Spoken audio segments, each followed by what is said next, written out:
Située à près de 10 000 km du vieux continent, la Réunion offre à l'Union européenne un positionnement stratégique au cœur de l'océan Indien, ainsi qu'une solution originale de développement durable et socialement équilibré du secteur de la pêche et de l'aquaculture dans son bassin maritime.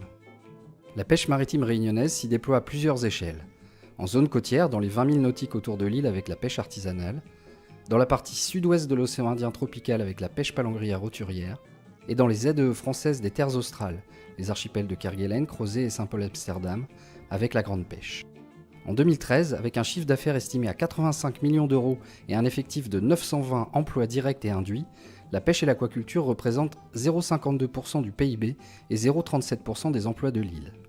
La filière de la pêche et de l'aquaculture, malgré sa place limitée dans l'économie de la Réunion, demeure un secteur d'avenir pour nombre d'opérateurs professionnels, ainsi que de cohésion et de stabilité sociale pour d'autres.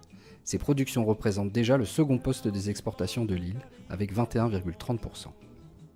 La pêche artisanale côtière y est exercée à partir d'embarcations de moins de 12 mètres, barques et vedettes, dans la zone des 20 000 autour de la Réunion, pour une activité polyvalente usant de techniques de pêche variées, toujours sélectives. Plus de 230 marins exercent à bord de près de 180 navires et exploitent les ressources démersales et pélagiques côtières à la journée, avec des sorties de 8 à 24 heures. Un parc de 34 DCP côtiers ancrés, déployés tout autour de l'île et géré par le comité des pêches et par les pêcheurs eux-mêmes. Il permet une gestion durable des ressources grâce au report de l'effort de pêche des zones récifales vers les stocks pélagiques moins fragiles et plus abondants. Les méthodes de pêche sélectives de ce segment artisanal garantissent le caractère durable de l'exploitation des ressources côtières sous vigilance professionnelle et institutionnelle. Des aires marines protégées établies le long des zones récifales et coralliennes fragiles, parfois à l'initiative des pêcheurs eux-mêmes, participent à cette gestion durable des ressources, ainsi que l'installation de récifs artificiels par le comité des pêches, qui a pour but de soutenir la production naturelle des zones côtières avec des résultats spectaculaires.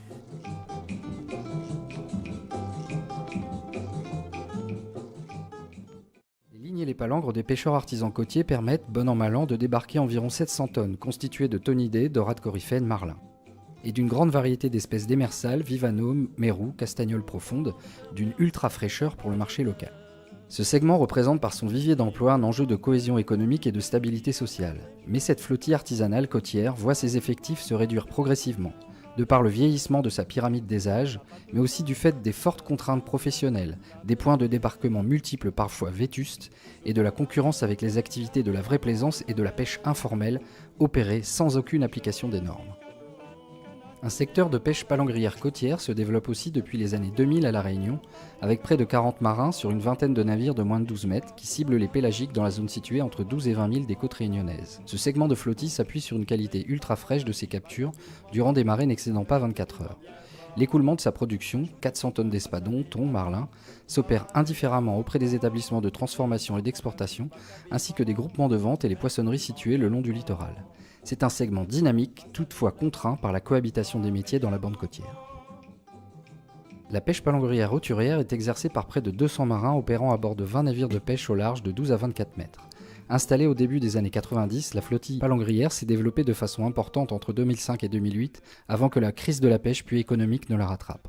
Une bonne maîtrise des techniques de pêche, des espèces procurant une valeur ajoutée significative, une flottille à redéployer et à développer, une ressource halieutique selon la CTOI sous les seuils de rendement maximum durable, justifient le potentiel de ce maillon qui s'appuie sur des établissements de transformation et d'exportation qu'elle contrôle. Cette filière est aussi la plus fragile car la plus vulnérable aux fluctuations des monnaies, du pétrole, des produits de base.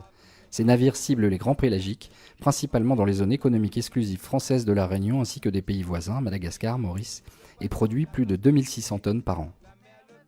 Les ZEE des pays de la Commission de l'océan Indien constituent ainsi le bassin maritime naturel de la Réunion, Europe de l'océan Indien. Un bassin maritime situé à plus de 10 000 km des autres RUP européennes. La COI constituerait sans doute ainsi une échelle appropriée pour la déclinaison océan Indien du futur comité consultatif régional RUP de l'Union européenne. Parallèlement, s'appuyant sur les riches échanges culturels historiques et les préoccupations socio-économiques souvent très proches entre leurs îles voisines, les pêcheurs des pays de la COI ont commencé à se structurer.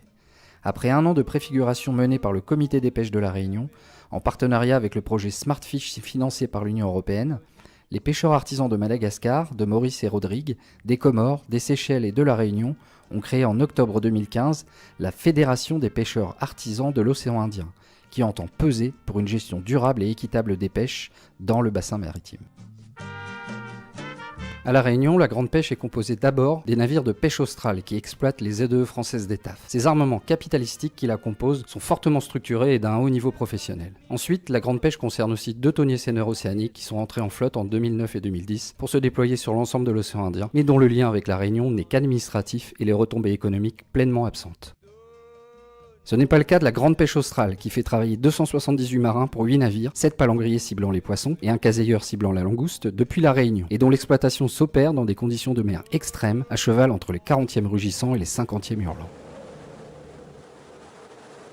Dans cet environnement hostile et éloigné de toute terre aménagée, les navires doivent être adaptés aux conditions de mer extrêmes. Ils pratiquent nécessairement une pêche industrielle dans ses moyens. L'organisation du travail y est méthodique, et les gîtes y sont découpés, conditionnés et congelés dès la pêche au sein des usines à bord.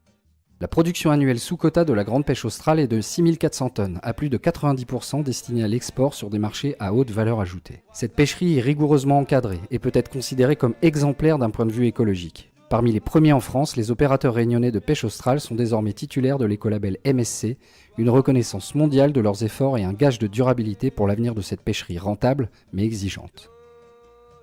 L'aquaculture réunionnaise est une activité jeune qui s'est d'abord développée dans les années 90 à terre, puis en mer, mais qui ne subsiste désormais plus qu'avec des productions d'eau douce. L'aquaculture marine, confrontée à l'inexistence du plateau continental et à la faible étendue des sites protégés, a vu disparaître en 2013 son unique opérateur, installé dans une baie ouverte aux alizés et aux houles australes. Une vingtaine d'aquaculteurs continentaux, au sein d'une dizaine d'entreprises, produisent aujourd'hui du tilapia et de la truite. Les élevages ont persisté et se développent actuellement en diversification des activités agricoles pour compenser la faiblesse de volume produit et des niveaux limités de rentabilité. La Réunion dispose toutefois d'une très grande expérience en recherche et développement aquacole et de nouvelles productions comme l'aquaponie et la culture de microalgues, comme la spiruline, constituent des perspectives d'avenir prometteuses. L'avenir de l'aquaculture réunionnaise à plus grande échelle se tourne inévitablement vers la coopération en océan Indien et des synergies avec la pêche maritime. La filière de pêche et d'aquaculture réunionnaise est complétée par les premiers acheteurs de poissons. 4 usines intégrées valorisent la production de la filière palangrière pélagique en préparant la production pour le marché local à 55% et à 45% pour les exportations en frais vers l'Europe continentale. La filière du marillage s'organise tout autour de l'île auprès des multiples points de débarquement de la petite pêche artisanale. Les pêcheurs artisans se sont aussi réunis en 6 groupements d'intérêt économique, GIE, afin d'écouler leur production le long du littoral, et 10 poissonneries indépendantes se fournissent directement auprès des pêcheurs réunionnais, afin de proposer à leur clientèle des produits extra frais, la garantie d'une origine locale et un contact direct auquel les consommateurs réunionnais sont très attachés. Quand moi j'ai envie de manger un curry poisson,